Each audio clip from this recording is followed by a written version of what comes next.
fights with passion, and he inspires. Are you ready for a war?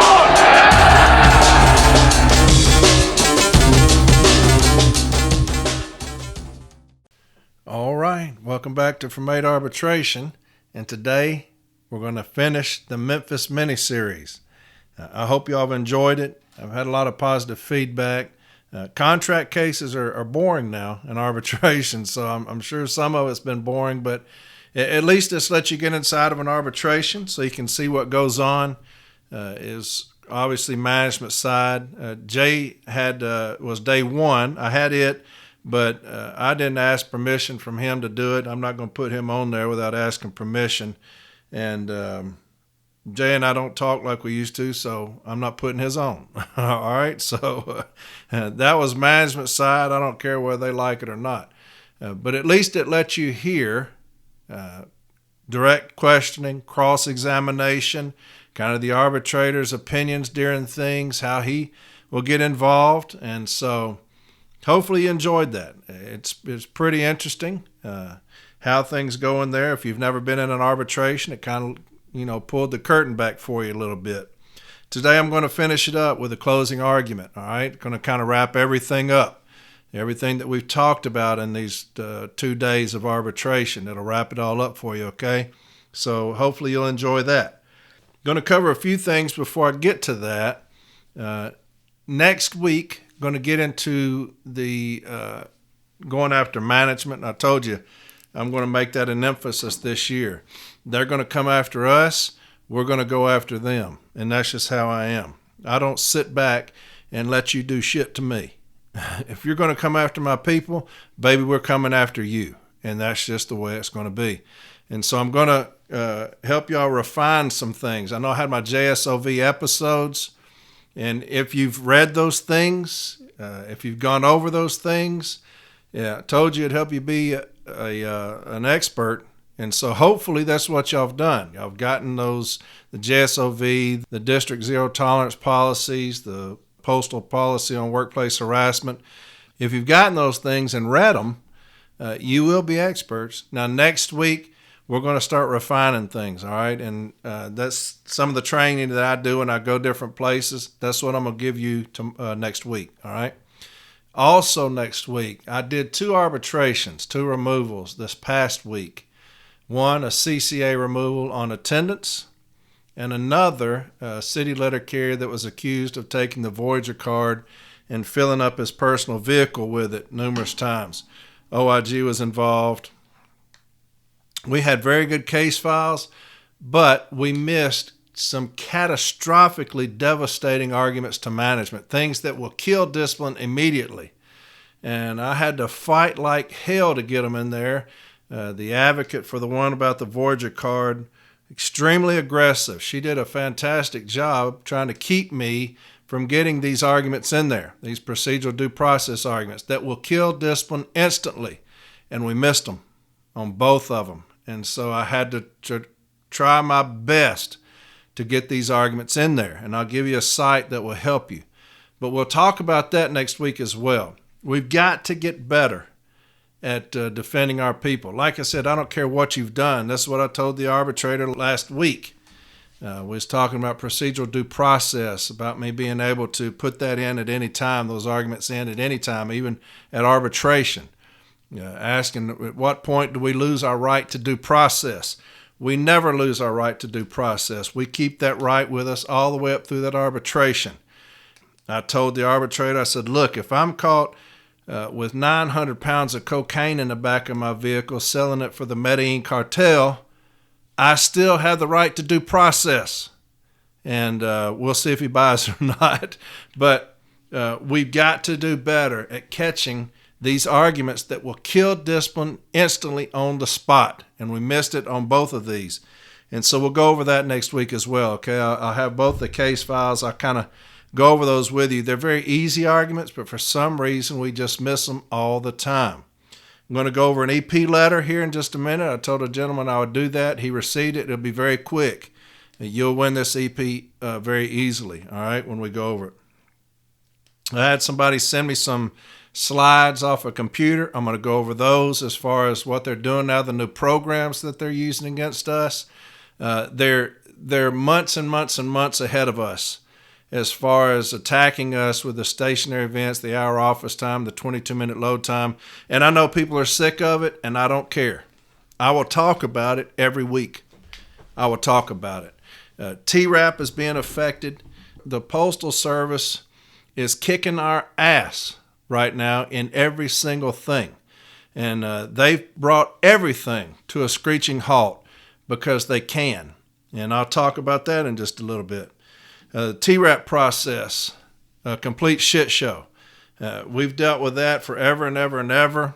Some parts of the country are fantastic. It's working like it's supposed to be. Some parts of the country, completely devastating to the city letter carriers, what's going on in the TRAP process. I'll talk about that a little bit. The COP, this last weekend in Jacksonville, I went, and I'll talk about that. I'll start off on that, okay? There's a committee of presidents went down there to Jacksonville. JB and I went. JB was the designated speaker, so I could not get up to the mic and speak. Met a lot of fantastic people. We got a chance to catch up, people that I had just talked to on social media. We finally met up and got an opportunity to meet each other, and we ate together and had a great time. There are some fantastic presidents in this country, let me tell you, at the local level, not the one at the top, but some fantastic presidents that were extremely passionate about their positions on that microphone at the COP. Extremely passionate, let me tell you, passionate. And they love y'all, and they are behind y'all, fighting for y'all, and are frustrated with how things are going right now and got no answers. None. The president of this union, he spoke for 4 hours without taking a single breath. I've never seen anything like it. It was mesmerizing. The guy can speak with the best of them. He speaks and he speaks and he speaks. And I think it was about 3.5 hours he spoke, not taking a single breath, just speaking, and didn't say shit. And so the Postal Service sees blood in the water right now with our leadership. And that's plain and simple. I'm not going to sugarcoat shit. We're chum in the water right now with our weak-ass leadership. And I sat there and listened to the president of this union speak for 3.5 hours without taking a breath. He spoke about everything political, about all the things that are going in front of Congress and the Senate, about all these bills we're trying to get passed and all these things. And all of it was wonderful. And he's very bright, very good speaker, speaks well, very educated, has a photographic memory. He can remember things from 65 years ago. And he's a very good speaker. And unfortunately, he don't speak about shit. And that's just the way it is. When it comes time to talking about issues with the city letter carriers, he has no answers. And that is so frustrating to me. He was dishonest a lot of the time, and I'll talk about that. But you had a lot of presidents getting up there challenging him as far as his positions and the position of the NELC on things that matter to the city letter carrier. Non-compliance was one of the biggest issues. You have people that have grievances. They filed grievances. The B team or arbitrator has awarded us back pay. The Postal Service refuses to pay that back pay. We grieve it again. They win it again. The Postal Service, again, refuses to pay that back pay. Now we have 2 settlements. They just aren't complying. That's everywhere. And they had those presidents up there saying, what are we doing about non-compliance? And the answers were laughable. We have no plan. No plan whatsoever as far as compliance. The plan was, and this is the gist of it. And whoever went, you can ask them. The president said, what we do about that, we're going to kick their ass. We're going to kick their ass and we're going to talk. Y'all talk locally and y'all get with them and talk. And if y'all's talks don't work, send it to us and we're going to talk. And we're going to keep talking. And damn it, we're going to talk. And we're going to talk with them and keep talking. And if those don't work, send it back to y'all and you know what you're going to do about it. Get with them and talk to them and keep talking. And then if that doesn't work, damn it, we'll talk some more. That was the answer. That was our plan, to talk these motherfuckers to death, like he did us. But I have never seen anybody with no plan. The non-compliance in this country is crippling the city letter carrier. I told y'all way back when, if there's the top three, non-compliance has to be in the top three of issues, management that are bullies and causing my carriers stress and harm would be in the top three to me. That's me. But non-compliance has to be in the top three. We have no plan for it other than talk. Talk to them. And then we'll talk to them. And then keep talking. And damn it, if that don't work, we're going to get with these motherfuckers and we're going to talk some more. That was our plan. The Postal Service sees blood in the water, y'all, with our weak-ass leadership. We have no directives. We have no plans, no direction as far as stuff like that. The backlog of grievances at our B teams is astounding. And the Postal Service has brought that to a screeching halt. We have the president, somebody challenged the president, said, I want to know how many grievances we have pending at B team, how many grievances we have pending at arbitration. And he said, I'll get you those numbers. So he got us the numbers, and he said, we got 13,000 at the B team and 5,000 pending arbitration. It was somewhat dishonest. Came out later, and we found out there was over 16,000 grievances being held at B team. 5,000 pending arbitration. That's inexcusable, and we have no plan. No plan whatsoever. The hip training, they're pressing on the hip training, and he was adamant that it's not a grievance nationally. We don't want to take it nationally because it'll kill us with Article 19. It'll ruin our position with Article 19. They want to talk about arbitrator Nolan, wages, hours, and working conditions. We don't have a grievance. That's the same dumbass shit that killed my grievance with those years ago, talking about arbitrator Nolan. The Postal Service has bitch slapped us with arbitrator Nolan, wages, hours, and working conditions. And we have fallen for that hook, line, and sinker. We have no courage, no backbone as far as taking management to task. Again, they see blood in the water with our incompetent leadership right now. And they are pouring it on us, and we have no answers. No answers except talk. Talk. Anytime y'all go to a rap session, this dude's going to talk and he's going to be impressive. He's going to talk forever. And like I said, he won't take a drink of water. He won't take a breath. He's talking. It's like turning something on just blah, blah, blah, blah, blah, blah, blah, for 3 hours. And you're like, damn, this dude's impressive. And he ain't said shit. We're in trouble. Big trouble. And so I don't know what to do. I don't know what to do because, to me, us down here, we file grievances, right? That's all we've got. We file grievances and they're just going into a black hole. And they're not getting met on. The non-compliance is in a free fall. The backlog of grievances is in a free fall. We have no answers for that. It's astonishing, really. I came away with a COP just completely depressed. I was like, holy fuck. I thought we'd get some answers rather than go back and talk to people. Shit. But anyway, we'll see if things change. But right now, we're fucked.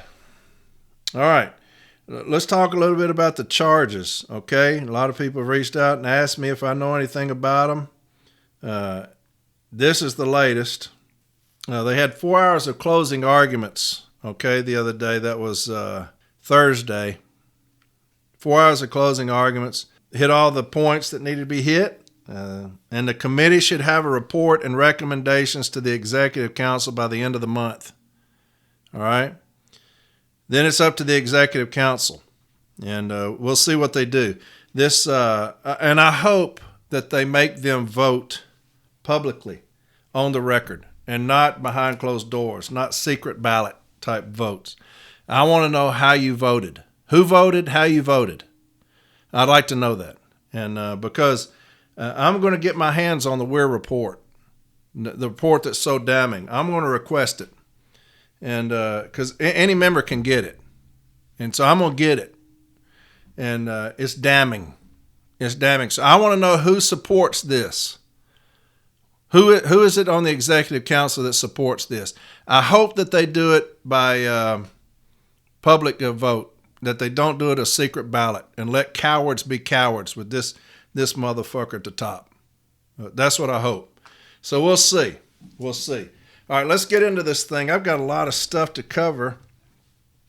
Here's an EP that somebody sent me. Let me talk about that because anytime somebody's in trouble, I want to help. All right, here's the emergency placement. Now, y'all listen to this, how we're going to beat it, okay? This is an emergency placement, all right? Dated March 4th, 2024, right? March 4th, 2024. You're hereby notified that you are being placed in an off-duty without pay status effective Monday, March 4th, 2024, pending further investigation. You will continue in this status until you are advised otherwise. In accordance with Article 16.7 of the National Agreement, it was determined that by retaining you on duty may result in the loss of mail or funds. You will remain in an off-duty without pay status unless I notify you. You are not to contact any employees or come to this post office except as a customer. It is your responsibility to ensure that I have your current phone number and address. They've got the 16.7 language in there. You have the right to file a grievance under the grievance arbitration procedure set forth in Article 15 of the National Agreement within 14 days of your receipt of this notice. All right? So, it says you're hereby notified that you're being placed in an off-duty without pay status effective Monday, March 4th, 2024, pending further investigation. You will continue in this status until you are advised otherwise. It does not tell me what I did.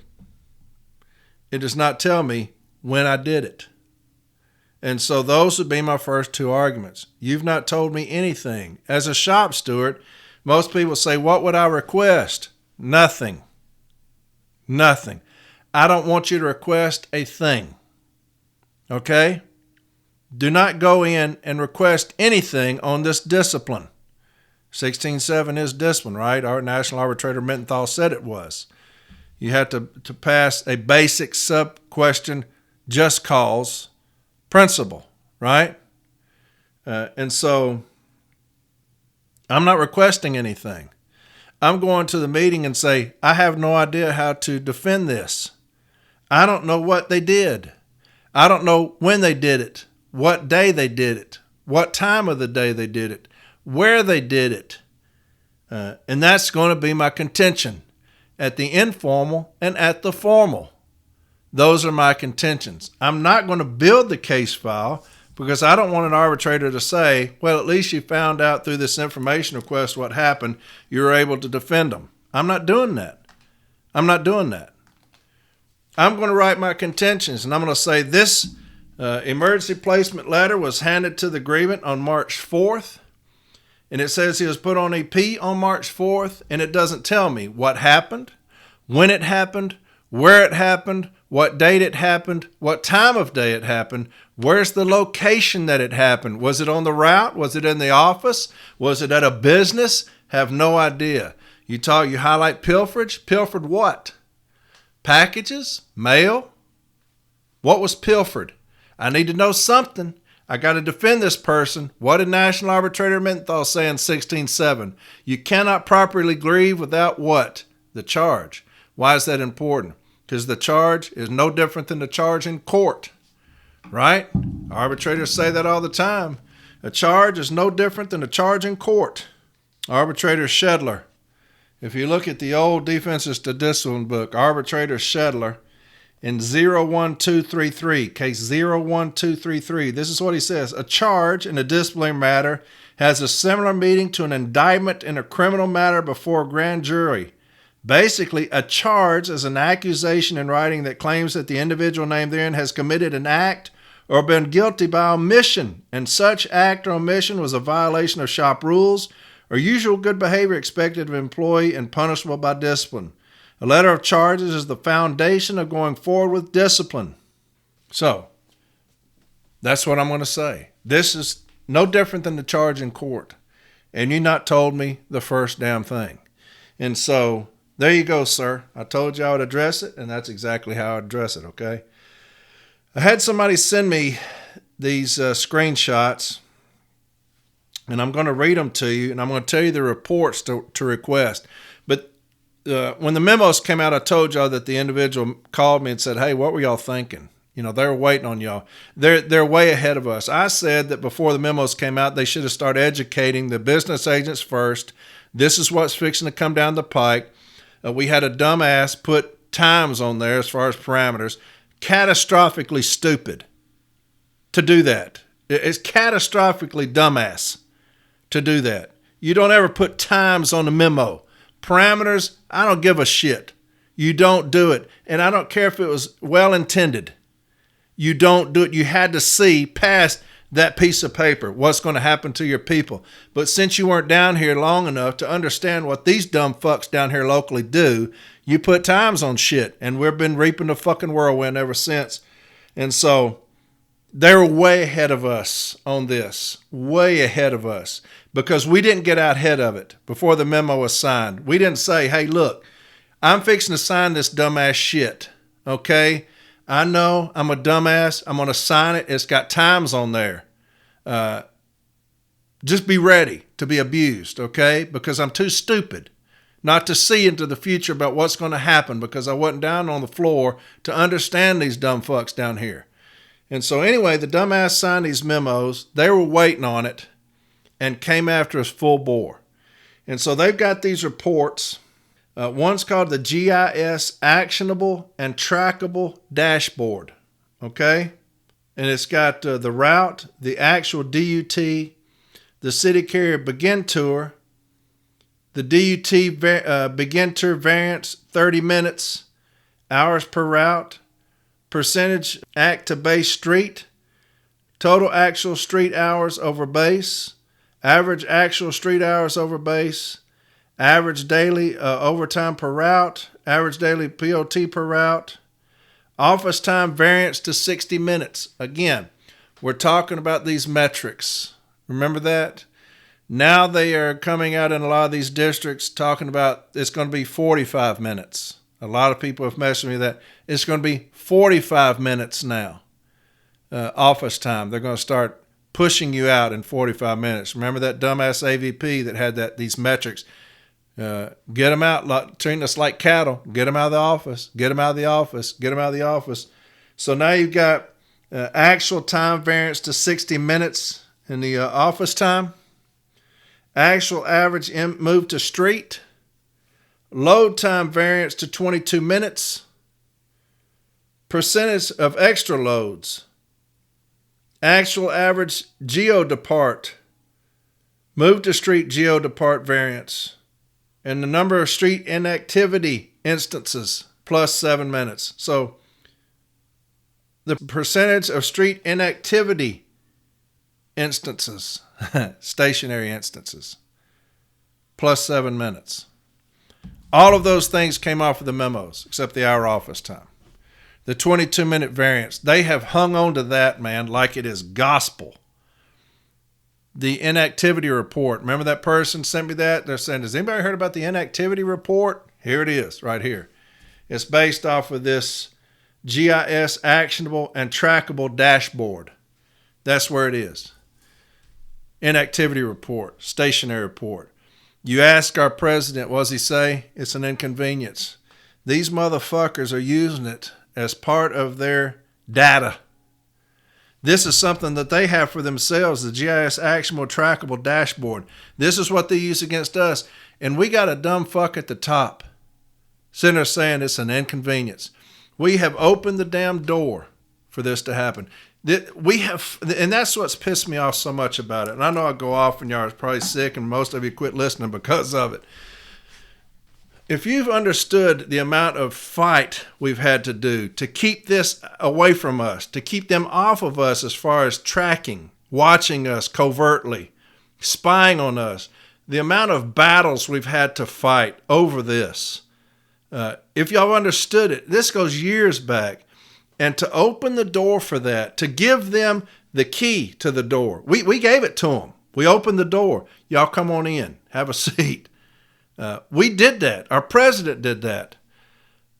The dumb assery of that, to do that, to allow your people to be now tracked and monitored all day is inexcusable. Inexcusable. It's a violation of 134 of the M39 handbook. I don't care what anybody says. You've got those that kiss this motherfucker's ass all the time that will tell you it's not. They're ass kissers. Ass kissers is all they are. Anybody on social media saying that, just respond, you're one of those ass kissers, aren't you? Because that's what they are. They're kissing this motherfucker's ass so much. This here is causing my people stress and causing my people harm. And it pisses me off when anybody does that, let alone the very president of the fucking union. I don't get it. Anyway, shit, I could go on to that. I need to quit that. I could do that for damn days. But anyway, it's because of these memos that they're doing it. And I read that thing where that guy sent him the letter, and he says, yeah, it's an inconvenience. We're sorry it's an inconvenience. It's not an inconvenience for you. Your little bitch ass is sitting up there in an office. It's not an inconvenience for you. You just signed a damn thing and said, have at it. Go after my people. Have at it. It's not an inconvenience for you. You have no fucking idea what's going on down here. Inconvenience smash. You ain't been inconvenienced. Sorry. Anyway, here's another one. It continues on. Percentage of street inactivity instances, plus 7 minutes. Average street inactivity time, hours. Street time, move to street to geo return. Average street hours. Time away from geofence. Geo return. Unload time, variance to 7 minutes. PM office hours, variance 5 minutes. Does all that sound familiar to y'all? 5 minutes PM office time. All these things that they cannot do are put in this report. These are the things that they pressure us on. Geo return, variance of 12 minutes. Actual average end tour. Parcels over DOAS base. Street hours over DOAS base. Do y'all see how we're bullied? And we're not educated. We're not ready. These small offices that have no training, no education, do you see what this is doing to them? It's devastating them. And then you hear stories about REIT teams coming in and the union person being worse than the management person. What chance do we have in some of these offices? We have no chance. None. That's where our business agents should be involved. With every single office in this country, they should be involved. And if anybody's being subjected to this, the bullying that comes off of this, the REIT teams that are complete fuck-ups, anybody being subjected to that, those business agents should be in their asses. They should be in their asses. You couldn't melt most of these business agents and pour them on management. These motherfuckers are so checked out. They are so fucking checked out. You couldn't melt some of them and pour them on management. All they're looking for is their fat ass retirement to get the fuck out of here and the carriers be damned. These reports right here are proof positive of what they're doing to us. Here's another one. Street efficiency time dashboard. Street efficiency time dashboard. And they've got the selected KPIs Over here on the far left, KPIs will be added to the table in the order which they are selected. You can select one of these. And here's everything that we've been talking about on Permeate Arbitration. Everything that we've been talking about trying to help y'all defeat. Listen to this list. Select KPI. Street variance to base, percentage. Street variance to base. Okay? What is that? Demonstrated performance, street standard. Street variance to base. Hours per route. Total delivered pieces. Average pieces per delivery. Average parcel count. Average DPS. Average cased volume. Average earned office time. Packages over base. Sum load variance 22 minutes. Average load variance 22 minutes. Multi-loads. Move to street. Geo depart. Begin tour to geo depart. Variance 1 to 22. Street inactivity instances. Stationary events. Street inactivity instances. Average street inactivity time. Total street inactivity time. Then you have it pulled up. It's got the area, the district, the input, the facility, the zone, the route. It's got districts. Florida, Texas, Alabama, Mississippi, Louisiana, Tennessee, Georgia, Florida, South Carolina, Florida, Arkansas, Oklahoma, Texas, Puerto Rico. Variance to 60 minutes. Begin tour to geopart. Average load variance 22 minutes. Street variance to base. Unload time. Actual parcel count. Average pieces per delivery. All these things on these dashboards, right? And so they can pull these up wherever in this country and look at them. When I told you they had these metrics and you have these performance bonuses, that's what that is. That's what that is. Get them out of the office in an hour. Now it's 45 minutes. Make sure they're loaded up and gone in 22 minutes. We'll send teams out there to watch them, to bully them to do it. These stationary events or inactivity events, that's one of those metrics. And we have no fight, no pushback from the upper union. Our president has no clue. Nothing. And don't ask him what to do about it. This motherfucker's just going to tell you to talk. He's so fucking out of it. But we tried to help down here at Permeate Arbitration. How to grieve these things. This is what I'm talking about. They're coming after us this year. These things are coming out everywhere. They're coming after us this year. And what have y'all heard from your business agent's office? Anything? Y'all heard anything from them? You won't hear anything about the inactivity report because this bitch-ass president of ours says it's an inconvenience. God. What in the fuck happened to us, man? Where in the fuck did we go wrong? Good God. You're going to look at the Digging the Ditch dashboard, okay? Write that down. Digging the Ditch dashboard. Ask for that. The CRDO triangulation report. CRDO triangulation report. All right, write that down on a piece of paper. Digging the Ditch dashboard. CRDO triangulation report. And request those things, okay? Request those things. This is just a hodgepodge of shit that's come into me, but I can't wait for 3 weeks to talk about it, okay? But it's all coming back. I told y'all it's all coming back. The TV screens are coming back. These boards are coming back with our performances on them, the route performances on them. They're all coming back. They see no fight, that there's blood in the water as far as our weak-ass leadership, especially our president. Thank God he's smart, though, man. Dude can talk really well. He talks smart, and he'll talk a lot. He's dishonest.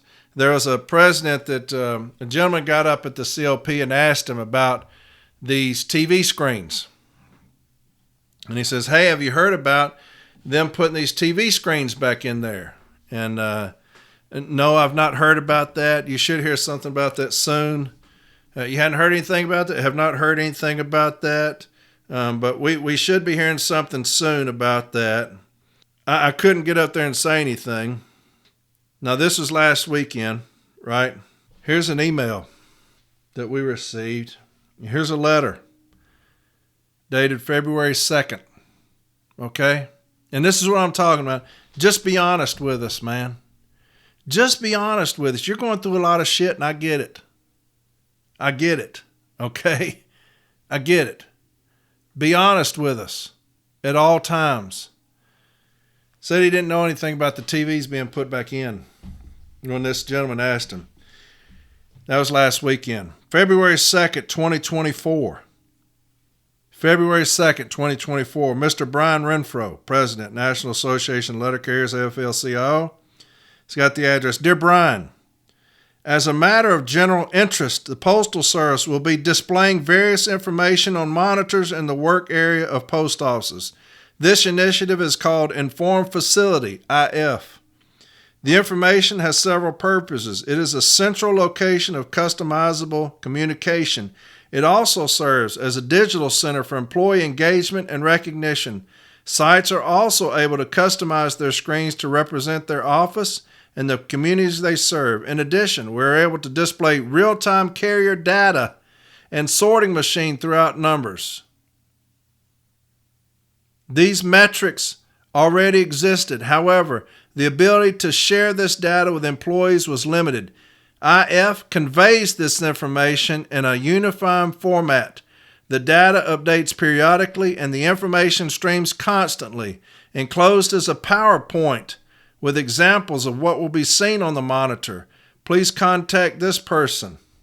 And in that PowerPoint that they sent him, that he said he had no idea about, office time, 60 minutes. Load times, exit geofence. Geo return time, 15 minutes. Intour time. All the things we've been talking about. When I say just be honest with us, man, just be honest. Okay?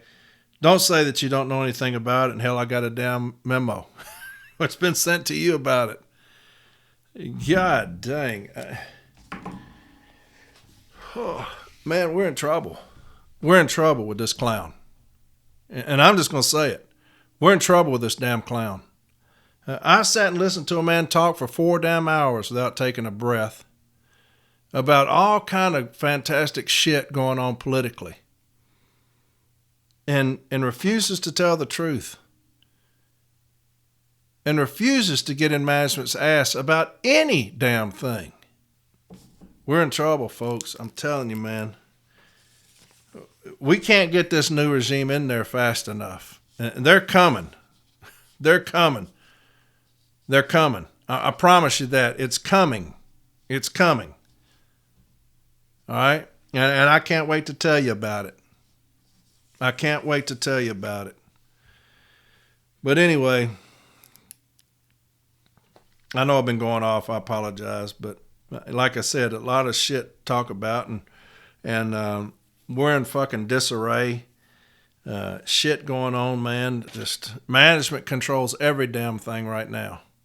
They control it all. TRAP, the grievance procedure, as far as impasse cases backlogged at the DRT, TRAP, everything is bogged down because management is slowing it down.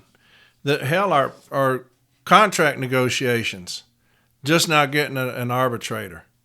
They're bogging everything down because they see blood in the water, man.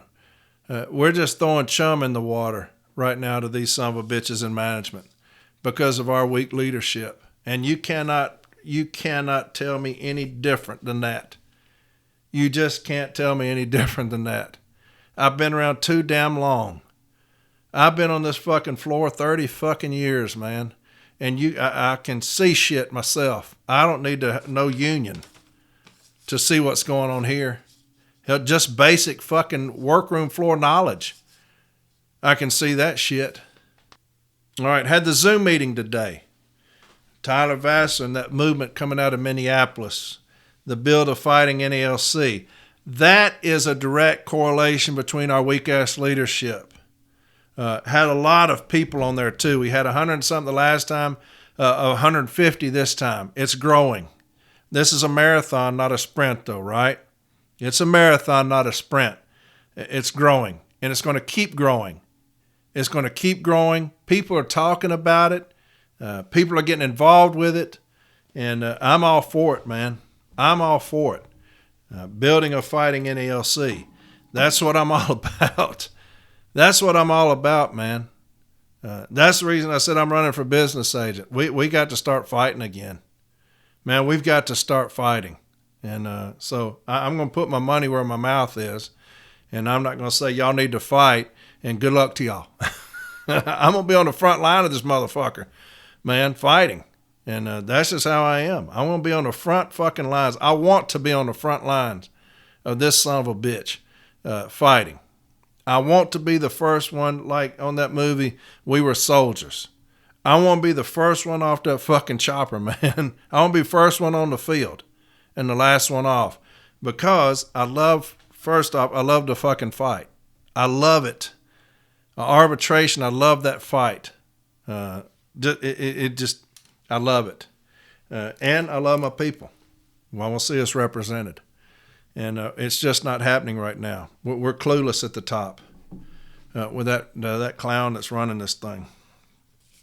All right, let's get into Memphis, the last episode of the Memphis Mini-Series. All right, you've heard the first week we went over the postal inspector, right? And we tried to discredit him a little bit. The second episode, we had 3 witnesses. The gentleman that was obviously the one that the gentleman targeted, and then the supervisor that they coached into saying he didn't know anything at the informal meeting.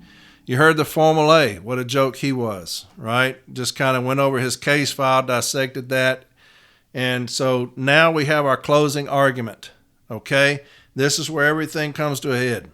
And I'm going to try to incorporate everything.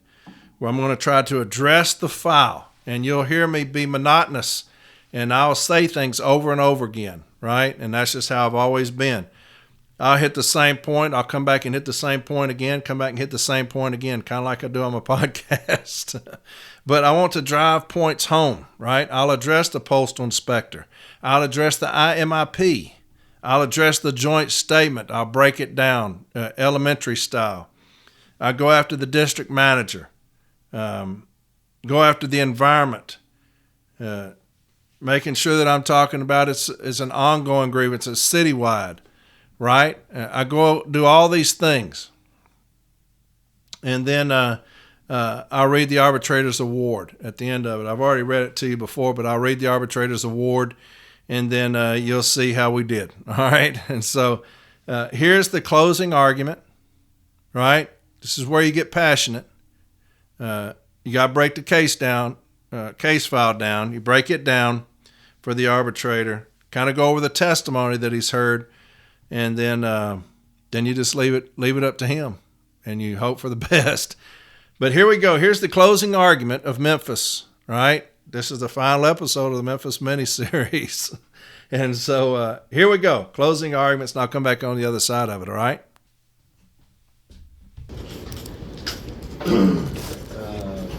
The management has chosen that not to close, but will provide a closing brief. So, The floor is mine. I want to touch on, first off, management's biggest argument. The biggest argument, because it's the first argument that they made in their contentions about this case being a moot point because of some debauchery at the informal Step A meeting, but then testifies under cross that it's the supervisor's fault. Think about that. Here's a case file that the union brings forward talking about an environment of unacceptable behavior in a Memphis installation. That's what we brought forward so that you could hear that. So somebody would pay attention to it. And what does he state? He don't even want you to hear it.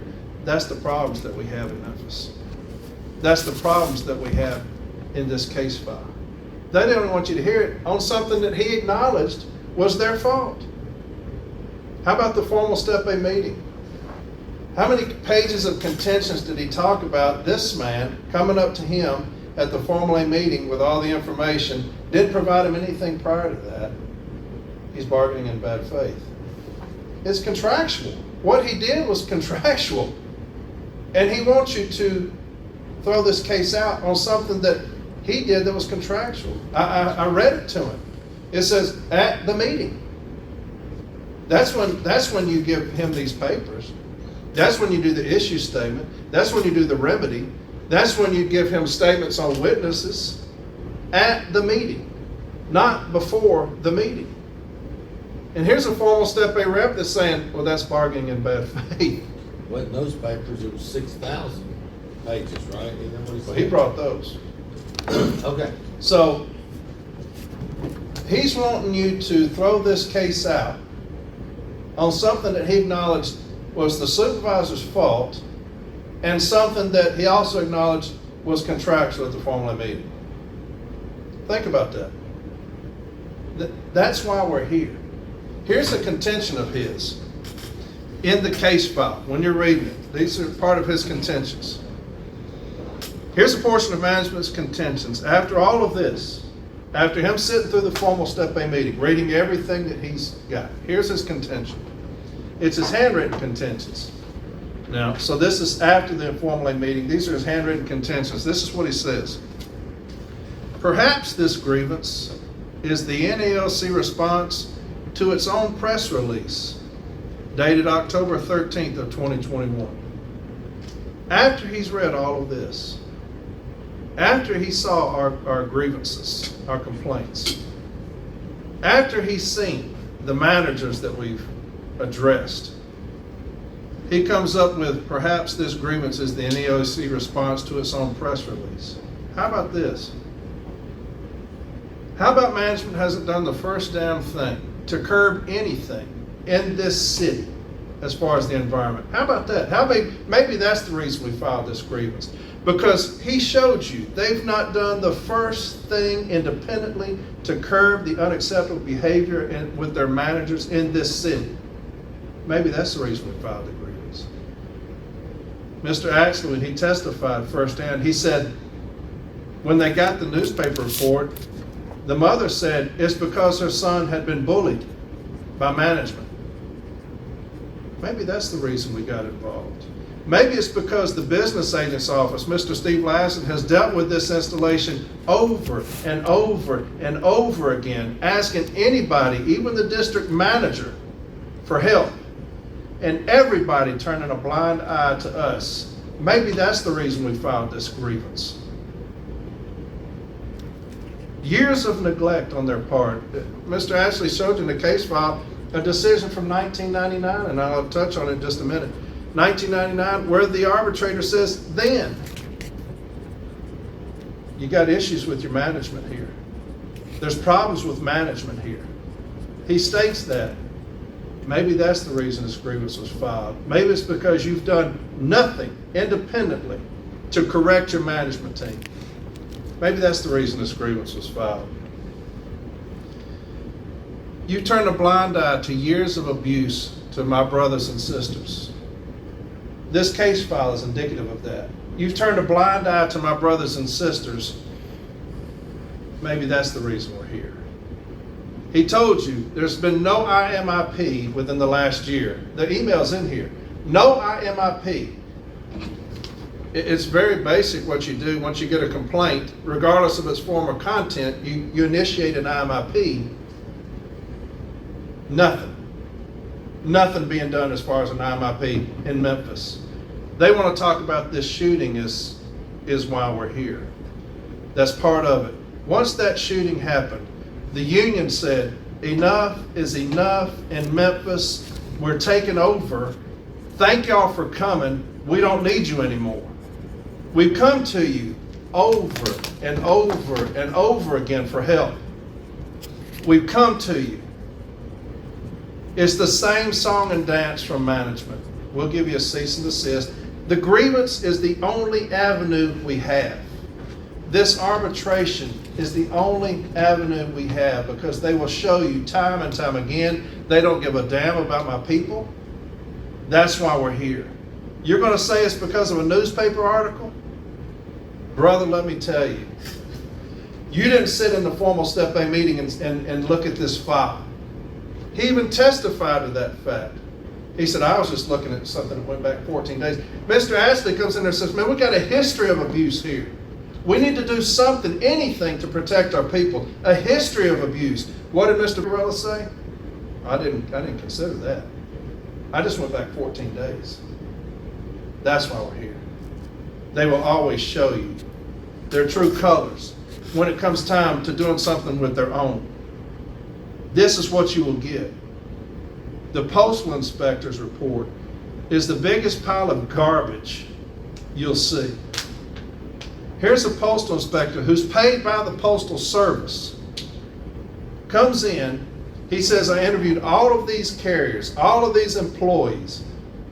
One person made it into his report, the supervisor, and was given carte blanche to say whatever he wanted to say about the gentleman that killed himself and the two managers. He was given carte blanche to say whatever he wanted to say. Then he's going to put in here, oh, by the way, when I got back, I looked up, he's got paranoid schizophrenia. A family member said that. Why would you put that in the report? It's unfounded. Why would you put that in your initial report? Mr. Ashley said it perfectly when he testified the first time. It's a CYA report. It's a cover your ass report.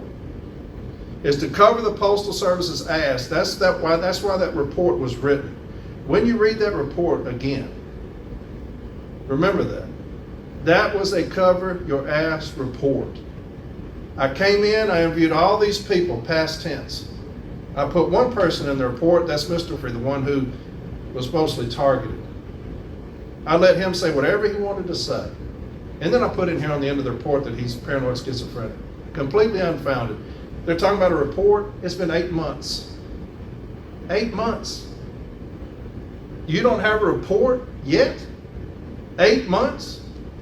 I don't believe, and I know you talk about he's an expert. The more you do this, you will see this about the postal inspectors. They're expert liars. I don't trust one of them, and I've dealt with them numerous times.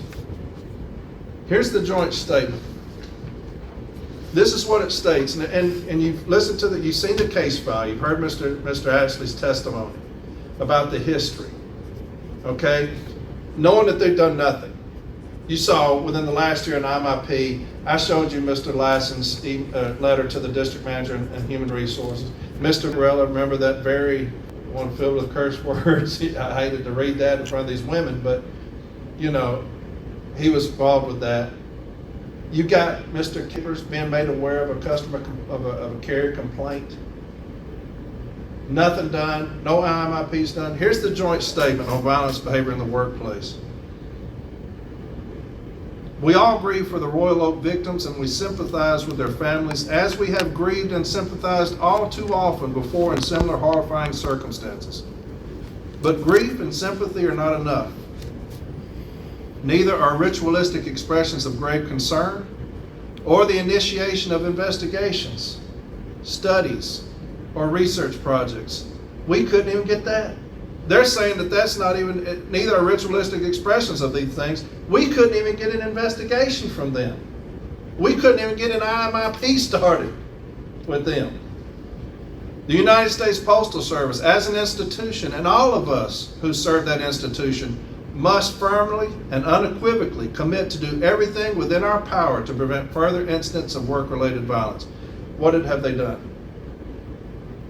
What have they done? I asked Mr. Varela, show the arbitrator something that y'all done independently, outside of what you've been mandated to do through the grievance procedure. What have you done independently to curb the behavior of management in Memphis? Nothing. Nothing. Who is over the postmaster? The district manager. Who's over the district manager? The eastern area. Southern area, I'm sorry. The AVP. And then Area Vice President. Washington's And it over goes on him. up. Right. Okay. So, commit to do everything within our power. They've committed to do nothing in Memphis. They've committed to do nothing. Even when this grievance was filed, nothing was done. There's no IMIP done. How's that possible? Just at least throw us a bone and say, we've at least done an IMIP when They've done nothing still. And he's going to say we're here because of a newspaper article?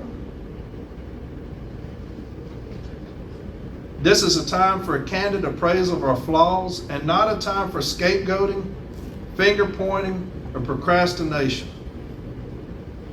It is a time for reaffirming the basic right of all employees to a safe and humane working environment. It is also the time to take action to show that we mean what we say. What action was taken here in Memphis at any time?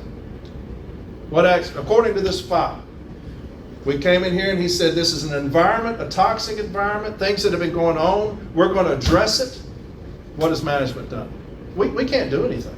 Like I said, this is our only recourse. This is all we got. We can't tell management, hey, y'all need to quit. They'll just laugh at us. We're the union. This is all we've got is a grievance. When it says... So that JSOV was instituted after the incident? Yes, sir. Yes, sir. How soon after? I'm sure y'all said something. I think you testified to it, didn't you? Well, this was 92. Did that happen in 91? So a year, within a year? Happened in 91, that was 92, the National War was 94. 96. The snow. Snow was 96. Yeah. So, when you talk about scapegoating or finger pointing, when you look at management's B-team decision, what you will see is the surveys that we talked about earlier, that Mr. Clint talked about, the surveys of carriers that are talking about the toxic working environment. When you look at management's B-team decision, they name each person and talk about their attendance. It's not about attendance. It's about a toxic environment. When you talk about scapegoating, that's what that's talking about. The carriers come to you and say, hey, look, there's a toxic environment. If you don't do something, something's going to happen. What's their attendance like? What? You look at his contentions, the Formal 8 contentions, what does he do? Dress down Mr. Williams, who had the audacity to write a statement saying, I'm scared. You look at the postmaster. I read you that in the pages 60. An email to them saying, hey, do you want to, from Mr. Beckrell to him, hey, do you want to address this? This Mr. Williams wrote a scathing statement about the environment. Well, his attendance is such and such. They don't get it. They do not get it. You cannot make them get it. These decisions, cease and desist, they don't get it. I try to put two things in. They don't get it. Cease and desist doesn't mean anything to them. Even when you tell them to stop, what does he say? That's not a cease and desist. My God, man. What are we doing here in Memphis? What is the deal here? Does somebody have pictures on somebody? To where you're not doing it? There's got to be pictures out there of this district manager somewhere. For them to say, oh, don't say anything about the district manager. Memphis just, that's the only thing it can be why nothing's been done here. My business agent sent him a letter saying, please help us. Please help us. Nothing. Nothing. What good is it? What good are you as a district manager? You're over everybody in this district. What good is it? It goes on, we openly acknowledge that in some places or units there is an unacceptable level of stress in the workplace that there is no excuse for and will be no tolerance of violence or any threats of violence by anyone at any level of the Postal Service, and that there is no excuse for and will be no tolerance of harassment, intimidation, threats, or bullying by anyone. That doesn't apply to Memphis.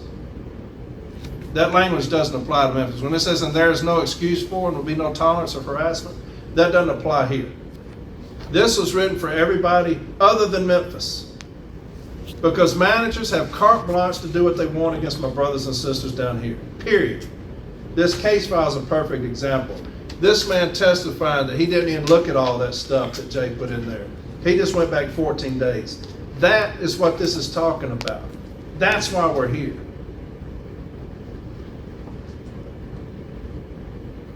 We also affirm that every employee at every level of the Postal Service will be treated at all times with dignity, respect, and fairness.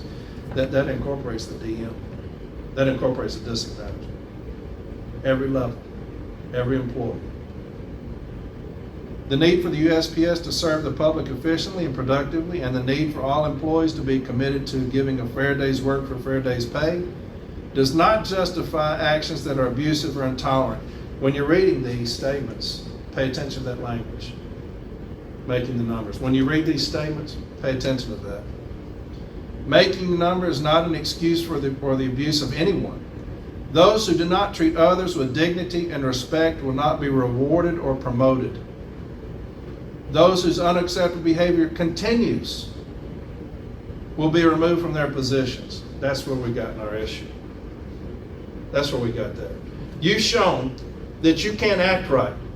You've shown that management is not probably the best situation for you on the managers that he's cited. Most of these managers were supervisors when they were getting all these decisions against them. And what they do? Promoted them, in direct contrast to what this says.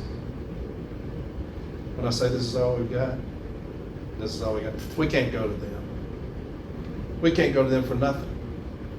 You're going to get this mealy-mouthed language. They're not going to hold themselves accountable for anything. You're all we've got. This process is all we've got. They will not do anything at any time to their own, period. It's in the file. The email. Has any IMIP been done in the last year? No. How many decisions did I just point out in just a few minutes within the last year? They don't care. We obviously cannot ensure that however seriously intentioned our words may be, they will not be treated with winks and nods or skepticism of some of our over 700,000 employees. But let there be no mistake that we mean what we say, and we will enforce our commitment to a workplace where dignity, respect, and fairness are basic human rights, and where those who do not respect those rights are not tolerated. Again, that was written for everybody in the country except Memphis, where those who do not respect those rights are not tolerated. If there is a place in this country where those behaviors are tolerated, it's here, by them. They tolerate it. Their names are on these decisions. The Postal Service Policy on Workplace Harassment, page 85. I'll just read that bottom paragraph. Here's what it states. All managers and supervisors are responsible for preventing harassment and inappropriate behavior that could lead to illegal harassment, and must respond promptly when they learn of any such conduct. Any manager or supervisor who receives a complaint must see that a prompt and thorough investigation is conducted. Investigations of all forms of harassment must be done in accordance with the IMIP, Initial Management Inquiry Process. Materials are available in publication 552, Manager's Guide to Understanding, Investigating, and Preventing Harassment. When harassment or inappropriate conduct is found, managers must take prompt and effective corrective action. And that's U1. That's what I was talking about. Did you see that happen here in this case? All of these complaints within a year. Did you see that happen? They have failed us time and time again.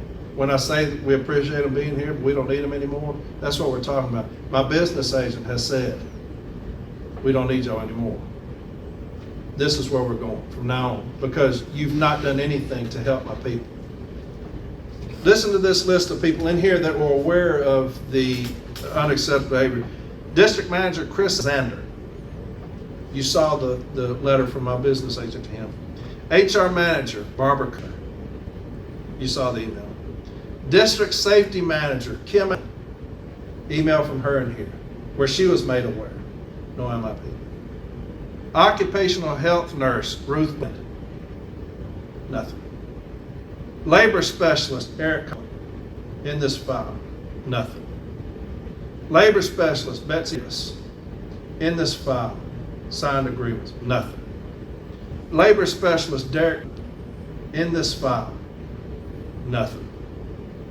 Labor specialist Chris in this file, nothing. Postmaster Tony was a postmaster in here, in this file in a B team decision, nothing. Matter of fact, she laughed at the carrier when she brought it to her attention about her being mistreated. Postmaster Reginald Cash, I showed you through Mr. Varela's testimony, the letter sent to him from the NALC president down here, Mr. Walker, nothing. Postmaster Lisa made aware, nothing.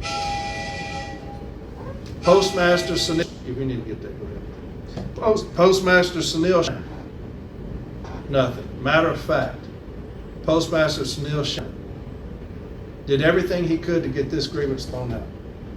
I showed you the email where he sent Mr. Vac, here, put this in your contentions. Throw this out. He looked at Mr. statement. He said, it's after the formal, don't put that in there. That's the postmaster. That's who we're supposed to go to for help. He's actively attempting to get this case thrown out. Nothing. Formal A Representative Mike Miller, nothing. All of them have failed miserably in their responsibilities under the language I read you on page 85. On page 87, and this is what I was talking about earlier. This is the district manager's letter. This is what he sent out on page 87. Post on all employee bulletin boards. The policy is not now, but is being reissued. Policy, workplaces violence, zero tolerance policy. Here's what the district manager says. Now remember my business agent reaching out to him. Here's what he says. Violence is not limited to fatalities or physical injuries. We recognize that any intentional words or actions which demean or provoke another can escalate and result in injury if not immediately and appropriately addressed. Threats, harassment, bullying, domestic violence, stalking, intimidation, and other forms of behavior and physical violence may, if left unchecked, result in more serious violent behavior. Supervisors, managers, and postmasters are responsible for recognizing and correcting violations of any of these behaviors. This is district manager now.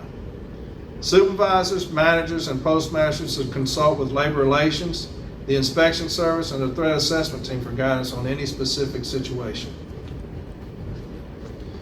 Page 296 is a letter from my business agent to put in this file. To whom it may concern, early in 2020, I sent a certified letter to the Tennessee District, and more specifically, District Manager Chris, concerning the work environment in the Memphis installation. This letter that is included in the case file was sent via certified mail and addressed the concerns of how employees were being treated inside the Memphis installation. I never received any communication in return from the district manager.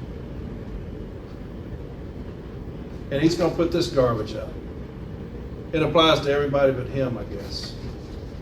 Mr. Arbitrator, when I tell you that this is all we've got, this is all we've got. They will never do a damn thing to help us. They do not care. This case file is 1,300 pages of them not caring.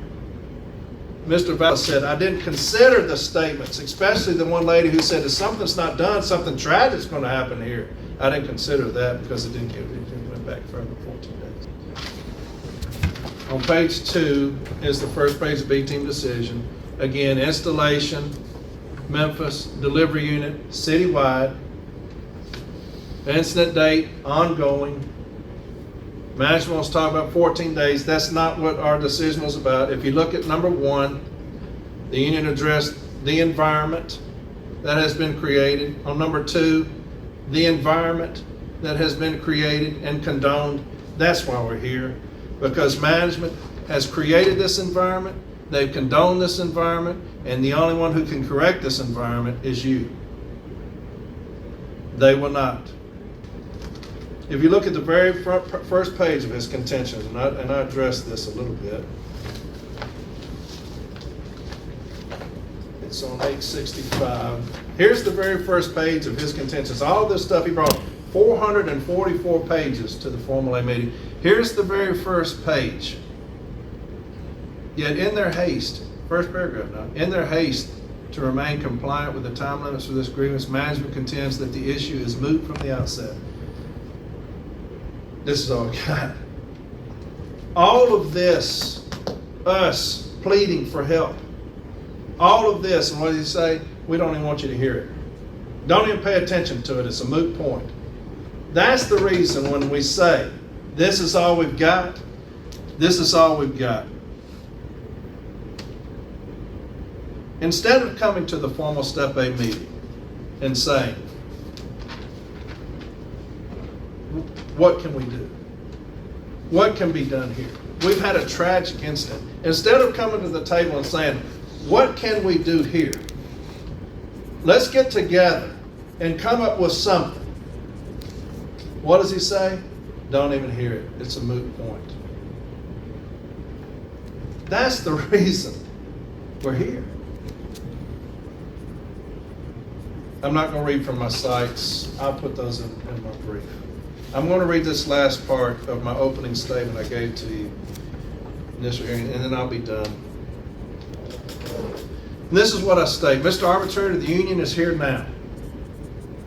The days of bullying and intimidation by local management will no longer be allowed to continue. We will no longer tolerate the unacceptable behavior of a certain few managers. We were hoping against hope that management will fulfill their obligation as they signed off to do in the JSOV. But it has become clear that they couldn't care less about our brothers and sisters in harm's way in the Memphis installation. We were hoping against hope that the past grievance settlements would have been enough to change the unacceptable environment which has blanketed this installation for years. We, as a union, are taking the lead now.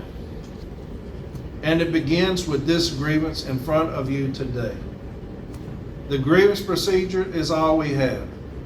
We will ask for your help today by sustaining this grievance in its entirety. You can find the union's requested remedy on pages 82 and 83 of the case file. And that's exactly what we're going to ask you to do. Sustain this grievance in its entirety. Start somewhere with the environment that has been condoned and accepted by them for all these years. Thank you. All right. So there's the closing argument. And try to hit on everything. Went after a lot of the people, right? And saying that they should be held responsible. The case file is what it is at this point. You send it with the arbitrator and hope for the best. Jason Ashley on day one. Now, you also heard him in there kind of peep up. You heard him. He was sitting in there with me, but when we talked about the history of the JSOV, you heard Jay's voice in there. But he was day one, did a fantastic job, right? Day two, we went after them. And there's the closing argument, right? And so that's after 7 hours of testimony. So you're trying to do the best you can. You're completely exhausted.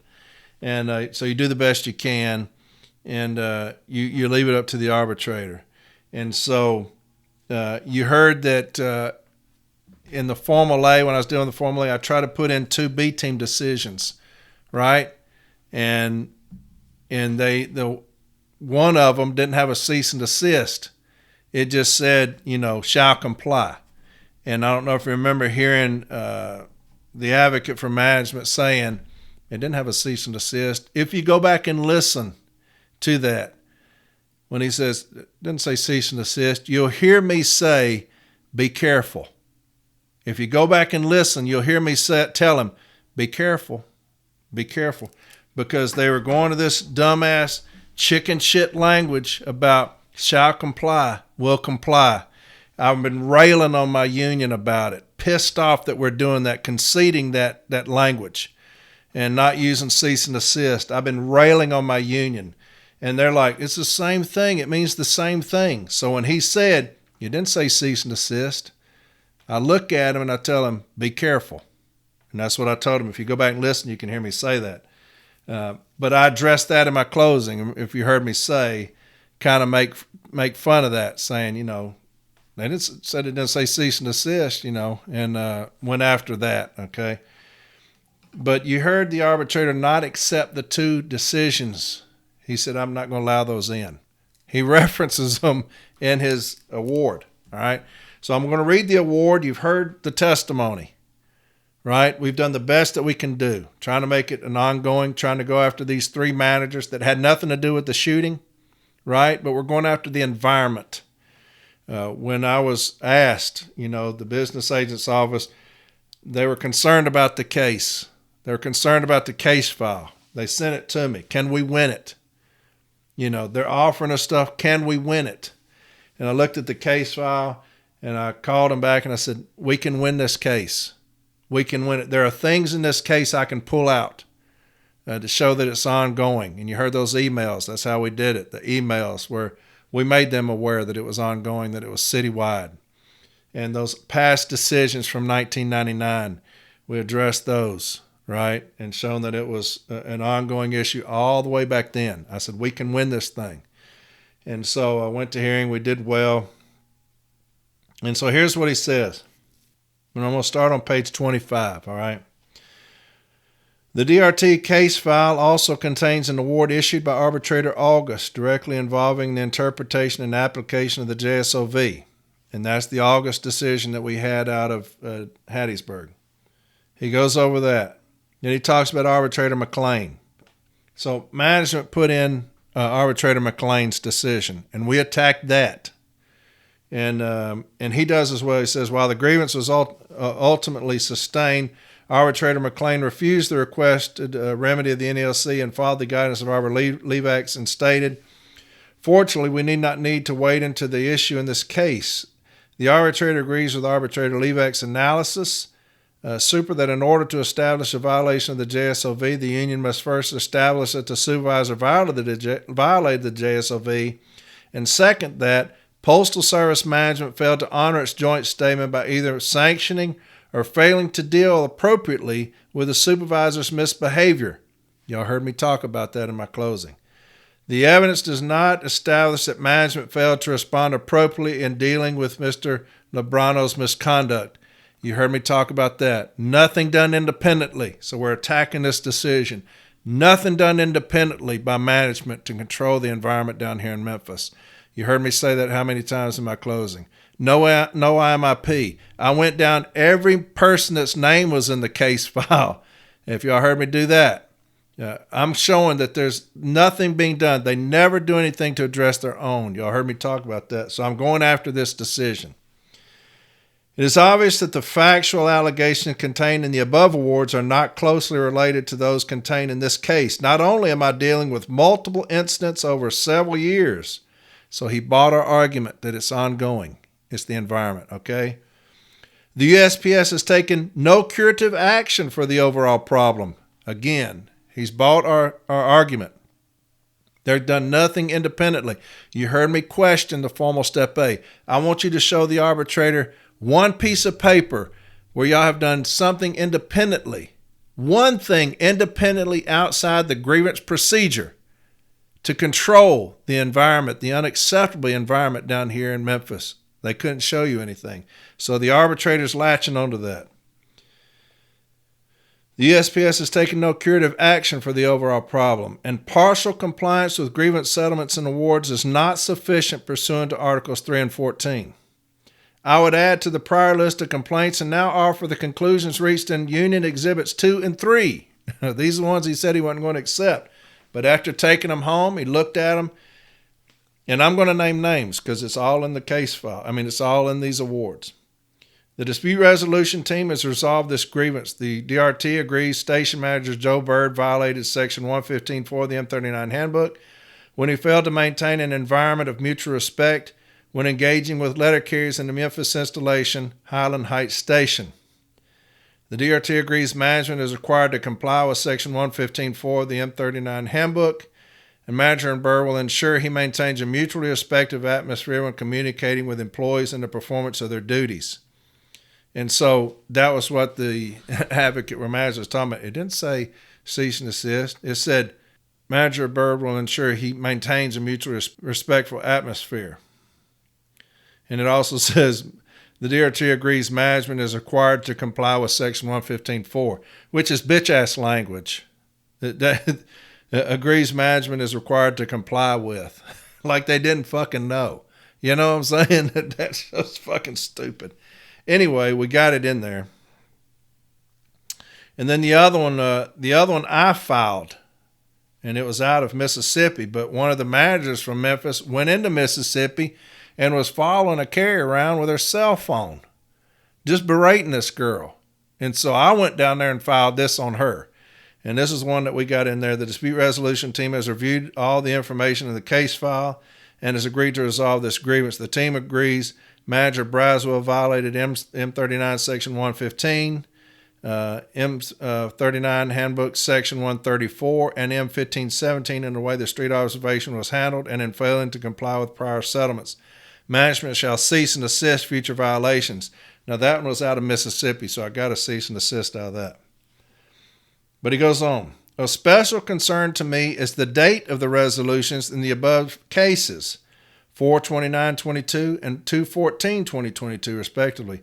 Where was the Memphis management? Where was District Manager Alexander? At this point, believe it or not, I'm at a loss for words and can only come up with wow and really. There is more than sufficient evidence for me to follow the request of the NELC regarding managers Risha Braswell, Terry Benson, and Joseph Byrd. However, considering the entirety of the arbitration record, District Manager Alexander is just as culpable. Now, how many times did I go after Alexander when the formal step A? How many times did I go after the district manager in my closing? How many times did I talk about my business agent's letter to him begging for help? We're going to drag you around as much as we can in arbitration, man. I'm going to drag your name in arbitration. And should not be able to escape the same consequences as his subordinates, should he decide to come out of retirement. Holding, Miss Risha Braswell is immediately removed from her current managerial position and may not, under any circumstances, supervise or manage any city letter carriers either directly or indirectly. We got one of them. We got one of them that we named. Holding, Miss Terry Benson is immediately removed from her current managerial position and may not under any circumstance supervise or manage any city letter carriers either directly or indirectly. We got two of the three that we were going after. Two of the three. Management calls us the vital few. Give me the vital few as far as attendance. Give me the vital few as far as accidents. Give me the vital few as far as OSHA I&I, slips, trips, and falls. Give me the vital few. We're going after their vital few. The top three in the city who have caused our people the most harm, the most stress. We're going after the top three. We've gotten two of them. Let's see if we can get all three of them. Holding, Mr. Joseph Byrd is immediately removed from his current managerial position and may not, under any circumstance, supervise or manage any city letter carriers either directly or indirectly. We got all three. We got the trifecta. We named all three. We got all three. What about the district manager? Let's see if we can get him too. Holding, District Manager Alexander is immediately removed from his current managerial position and may not under any circumstance supervise or manage any city letter carriers either directly or indirectly, should his retirement status change to full or part-time employment with the USPS. Holding, management in the Memphis installation shall immediately, and he's got it highlighted and underlined, cease and desist. They'll give it to us. We got some little bitch-ass decisions from DRTs across this country because our business agents have told them to do this. This is coming from national. The Postal Service has punked us out on the cease and desist. We're not going to give those anymore. They had training the other day. The DRT had training. One of our national leaders was there. Labor, one of their leaders was there. And their leader said, no more cease and desists. No more escalated awards. So this is a mandate, right? And we have bought it. Rather than tell our people right there in front of them, I don't give a fuck what this dumb motherfucker says. If you're not getting a cease and desist, send it to arbitration. If you're not getting a cease and desist, send it to arbitration. And that's what I'm going to say when I'm business agent. When the DRT says, man, we got a memo, fuck the memo. I'm telling you, as your boss, send it up if it don't have a cease and desist. And if you don't have the guts to do it, get out of the fucking seat. I'm going to put somebody in there that does. Cease and desist. But anyway, he said it.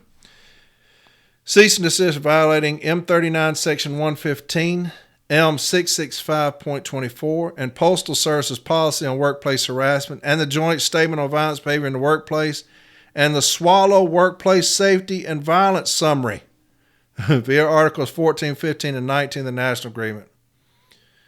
Arbitrator authority regarding remedies not specifically requested. I have previously considered the issue of remedies and the scope of my authority in arbitrations. After careful review of the arbitration record in this case, I find no reason not to follow my prior rulings in this case, whereby I reasoned. Once it is established that a contract violation has occurred, as discussed above, the next step in the analysis must be to determine whether an award as advanced by the grievant could partially or wholly remedy the violation, emphasis added, or otherwise place the grievant in a position he or she would have been in had the violation not occurred. It must be noted that the award must have a rational basis to the alleged injury, given careful thought against duplication and remedies or resolution. Then he has different awards there. Furthermore, I strongly believe that the above understandings relating to an arbitrator's authority to order curative measures is supported by the JCAM, Article 15.4a6, to wit, that the decisions of an arbitrator are final and binding, emphasis added. Arbitration is the last step of the grievance arbitration procedure, and there are no further contractual avenues for management or the union to challenge or appeal an arbitration award. The parties have agreed that filing a grievance for the enforcement of an arbitration award is permitted under Article 15 of the National Agreement. See JCAM Article 15.4a6, page 15.5. I next turn to see if any national level cases address the issue of remedies related to an arbitrator's authority or jurisdiction, and I direct the parties to the interim award for further discussion regarding the use of precedent in Article 15 arbitrations. See Swallow Interim Award. Class action, got the case there. In a case arising out of Torrance, California, Professor Snow issued an award that I believe applies to the question I discuss in this section. See Snow Award, Class Action, Torrance, California.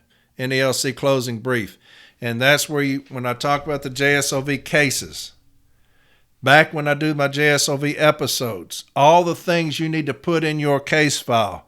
And I've got the Snow Award. I've got the union's closing brief. And I've got the Postal Service's closing brief. All of those things need to go in your case file. Why? Because an advocate can go to those things and say, here's the Snow decision. And here's what he looked at. It is the same arguments that the Postal Service is raising today about you don't have the authority. The MSPB appeal rights.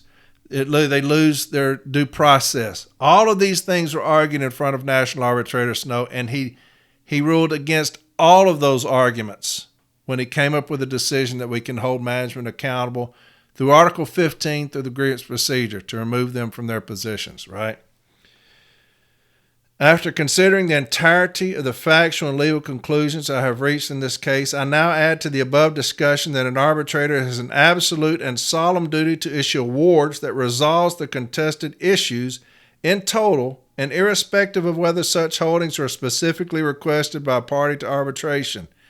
This additional understanding, in my estimation, upholds the sanctity of Article 15 process and allows both parties to go forth with a deep appreciation that all contested issues have been resolved. And how many times did I tell the arbitrator in my closing, this is all we've got. You are all we've got. They don't do a damn thing. This is all we've got. I am shocked that the USPS either knew or should have known of the problems in the Memphis installation. Furthermore, the USPS objected to the use of the term toxic environment throughout the arbitration record, and in fact argued that the term is difficult to define, apply, or understand. Therefore, I will leave it up to the elementary school teachers to define and discuss the practical application of the term with their students and state that a better word for the problems in the Memphis installation is systemic. The NELC spent a significant amount of money trying to accomplish what is required of the USPS in Articles 3 and 14, and affirmative steps and curative action to cure the systemic problems are not optional. This too must be remedied and is not a time for word choices. I want to be clear. I am not saying that any particular individual caused the events of October 12, 2021, and any further investigation will probably result in a significant waste of money. However, it must be recognized that in any employment situation, the employee spends a substantial part of the day either working, preparing to go to work, or commuting back and forth to work. I simply cannot imagine working in such an environment that has been presented in this case. I wonder how many people would seek employment opportunities in the Memphis installation if the above-cited cases were attached to the employment application. Furthermore, I can appreciate the mental anguish of each employee within the U.S. Postal Service family, more especially considering that their co-workers lost their lives while on the job. I'm sure that some in the Memphis installation will continue to ask the question, what if? Obviously, professionals should be available to assist USPS and NELC employees with these deep concerns and fears. Clearly, a reset button needs to be pushed, and the above holdings do little to accomplish this goal. In order to address the problem completely, I see the urgent and sincere need to 1. Individually interview all USPS and NELC employees in Memphis installation in order to gain an understanding of the underlying problems. 2. Consider individual training courses related to respect and dignity in the workplace. 3. Consider of conflict resolution courses. 4. Consider additional management courses. And 5. Consider company-wide activities on an annual or quarterly basis along with other programs or procedures designed by specialists in the field of conflict resolution. Of course, this is not an all-inclusive list, and I urge and will enforce with future awards absolute and complete compliance with all holdings contained in this award opinion. Considering the above, I issue the following. Holding. The USPS shall reimburse the NELC for all costs in investigating the incident of October 12, 2021, as well as all costs in the prosecution of this case within the entire Article 15 process. Said reimbursement shall include, but not limited to, all costs of arbitration. All sums contemplated by this award shall be paid within 30 days of the USPS receiving an invoice from the NELC. All objections as to amounts to be paid shall be presented to your arbitrator to resolution within 10 days of the objection via Zoom video conference. Holding. All employees, USPS and NELC employees, to include full-time, part-time, and CCA NELC employees, as well as any other city letter carrier on the employment rolls, assigned to the Memphis installation, but shall be provided with EAP services paid entirely by the USPS. The time period for these services shall revert back to October 12, 2021, and continue thereafter until further ruling of your arbitrator. Holding. 1. The party shall create the Memphis Installation Conflict Resolution Committee, made up of 6 individuals. The USPS may appoint 3 members from the regional or local area. At least 1 member shall be from the managerial area. The NELC may appoint 3 members from the regional or local area. At least 1 member shall be from the regional office. The committee shall be organized and assembled within 10 days of the issuance of this award opinion. 2. The USPS shall keep detailed records of the procedures and processes of the committee and shall share with the NELC upon request the records that are maintained. 3. The purpose of the Memphis Installation Conflict Resolution Committee shall be to develop programs and processes with the assistance of a conflict resolution coordinator who shall serve as the chairman of the committee. 4. All unresolved conflicts of the Memphis Installation Conflict Resolution Committee shall be presented to your arbitrator for resolution within 10 days of the conflict via Zoom video conferencing. 5. The Memphis Installation Conflict Resolution Committee shall meet twice each month for a minimum time period of 4 hours, or as further directed by the chairman of the committee of your grant arbitrator. 6. The USPS shall pay all costs associated with the attendance of all committee members at all meetings, including the chairman of the committee, including but not limited to travel and other ordinary expenses. The chairman of the Memphis Installation Conflict Resolution Committee shall be reimbursed individually in the same manner and under the same conditions as your arbitrator. Furthermore, the USPS shall pay all costs associated with any outside conflict resolution organization. 7. The chairman of the Memphis Installation Conflict Resolution Committee shall be Professor Selena Schultz, Esquire. 8. The USPS and NELC, as well as all committee members, shall work together, applying the tenets of good faith and fair dealing to accomplish the goals of the Memphis Installation Conflict Resolution Committee. 9. The USPS may elect not to participate in the Memphis Installation Conflict Resolution Committee. If such an election is made, the USPS shall, within 30 days of such election, pay each NELC employee within the Memphis installation, to include full-time, part-time, and CCA NELC employees, as well as any other city letter carrier on the rolls, a one-time lump sum payment of $1,000. Nothing in this holding regarding the election contained herein shall be interpreted as to void any other. Holding, in this award opinion, C. My final thoughts. From the very beginning of the first hearing, the tension in the room was palpable, irrespective of the sides of witnesses. I distinctly remember the pleas for help from the NELC and the sense of the unknown from the USPS. Obviously, potential curative measures are above the pay grade of the advocates and their assistants, as scientific research might not provide sufficient answers. I have committed a substantial amount of time that I am scared to calculate, but hopefully the end result will be well worth the effort. I have not asked for additional study days, nor have I avoided the tough choices.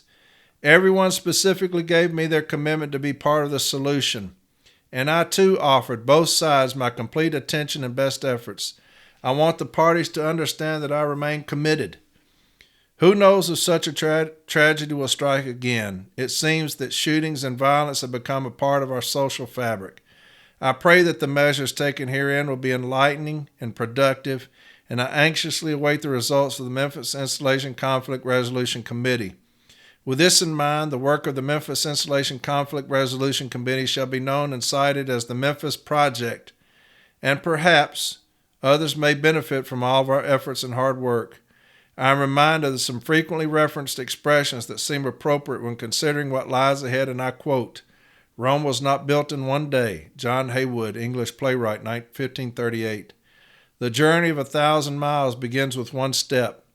Lao Tzu, ancient Chinese Taoist philosopher. There is only one way to eat an elephant, a bite at a time. Desmond Tutu, South Africa, Anglican bishop and theologian. Keep matriculating the ball down the field. Coach Hank Stram, NFL Hall of Fame coach. The entire city of Memphis is hurting. Perhaps healing and resolution can begin and resonate from the Memphis installation. Considering the above, I issue the following. Holding. The work of the Memphis Installation Conflict Resolution Committee shall herein be known as cited as the Memphis Project, and he retained jurisdiction. So, it was a lot of work. It was a lot of work by a lot of people. I'm just the advocate coming in at the end of all the hard work. The hard work started long before me, and a lot of tears and anguish and all that were put into that case file. I was fortunate to be selected to be the advocate. I wanted to be the advocate. I was thankful to be the advocate for that case. I wanted to go down and represent my people in Memphis. I did very little. As you can see, I just asked questions. Jason actually was masterful on the first day. Questioning witnesses, cross-examination has always come natural to me as far as trying to get things out of the case file, things that may not make sense until my closing argument. But it was an honor to be the advocate for that case, and I was glad that we were able to get the decision that we did. But there you have it. There you have it. The Memphis Mini-Series and the culmination of everything that happened through that arbitration process, ending up in that award, which was devastating to management, thank God. But hopefully y'all enjoyed all of that. Man, that was a lot of stuff. Four-part mini-series. But hopefully we can do more of those in the future, right? Again, next week we're going to get into a couple of disciplines, arguments that we're missing that are absolutely devastating to management, and may not get them in. If he doesn't consider them, if he goes back and says that those arguments were too late, we'll probably lose both these cases. And then that's how important those arguments were that we missed. And then we'll get into fine-tuning some joint statement stuff, all right? Management is going after us this year, and so how I was raised, if somebody slaps me, I'm going to slap them. So we're going after management harder than they are us, okay? We're going to have an arbitration all year long, and they're going to regret reaching down and tugging our tail, right? They're going to regret reaching down and tugging our tail. We're going to bite the shit out of them, and we're going to keep biting these fuckers until they let us go, right? That's a promise from me to you. So next week we'll get that started, right? We're going to start hammering shit. Y'all are going to be experts. I'm telling you, experts at the joint statement. You will be experts. And we're going to get this training into every office somehow. And so all these officers that are being bullied and stuff by these parameters that they're using against us, and these stationary events that they're using against us, all the things that they're using to bully us, we're going to be experts against it, okay? I promise you that. Well, hopefully y'all enjoyed it. The Memphis Mini-Series, man, there it is. There you have it. I will talk to y'all next Sunday, all right? I love y'all. Take care of yourself. Have a good week.